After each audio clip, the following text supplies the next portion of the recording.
The images from just 1 month ago at the US Capitol, hours after President Donald Trump again lied about the results of the 2020 election and incited the pro-Trump crowd to, quote, fight.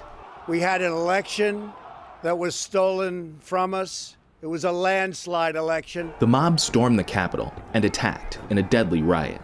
Now, the week of former President Trump's impeachment for inciting the violence. There is an effort to stem misinformation, analyze government mistrust, and the threat of domestic terrorism. Dr. Amy Cooter, senior lecturer in sociology at Vanderbilt University, is an expert on right-wing patriot groups. Do you think that his messaging and his, words to his followers were a large part of why things have transpired or gotten to the point that they have?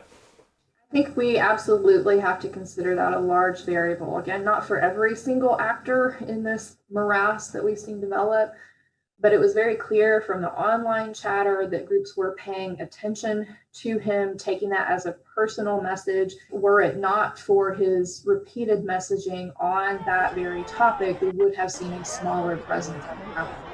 A faction of Trump supporters still believe the election was stolen, a belief spread and reinforced by social media. Helen Lee Boygas analyzes critical thinking effects on social media.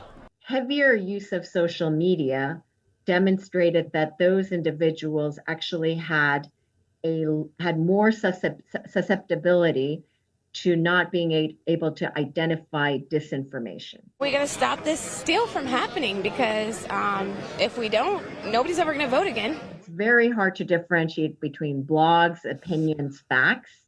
And so people might have erroneous information because they might take an opinion as a fact. So that's what I put the misinformation category. Disinformation is deliberate, intentional interest groups or individuals who will put out outright lies that catch on fire in order for their own personal interest. If this election were overturned by mere allegations from the losing side, our democracy would enter a death spiral. It wasn't just MAGA supporters.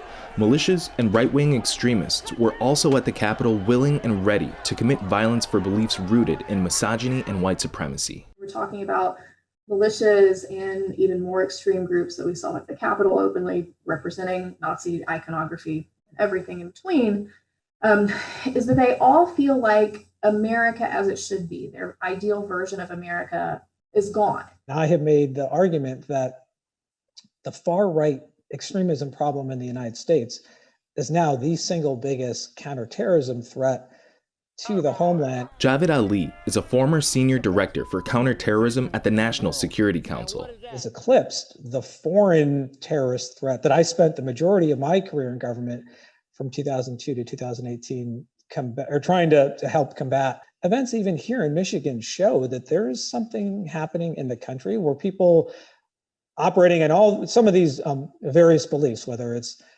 frustration over COVID, whether it's a steepening political polarization, whether it's perceptions that the election is stolen or rigged or fraudulent, not only are radicalized and angry, but are willing to act out violently. We were normal, good, law-abiding citizens, and you guys did this to us. They all feel like America as it should be, their ideal version of America, is gone, that they need to do something to keep that slip from happening further or to regain their ideal version of the country. What is that? What does that look like? How do they describe or I guess reminisce about that place? For militia members specifically, they usually reference notions that fit a lot with mainstream libertarianism, small government, people being individualistic, being able to work hard, the American dream, being basically no limits to your success except your own input.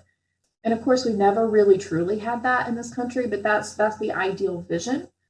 For most militia members, they don't really overtly recognize ideas of race or gender or sex being part of that equation, but it's kind of hard to ignore how many of them reference the 50s or the 60s as that more ideal moment where in reality, it was mostly white men who held power. The FBI continues its investigation into the attack. There have been arrests around the country, including here in Michigan. So we really all need to take a bit of a step back, maybe do some digital detox, and allow ourselves to breathe and think better. So there's so much more work that needs to be done. And at the same time, again, this threat is here. It's real. It's potentially only going to increase as we go forward. So we are not out of the woods by any stretch.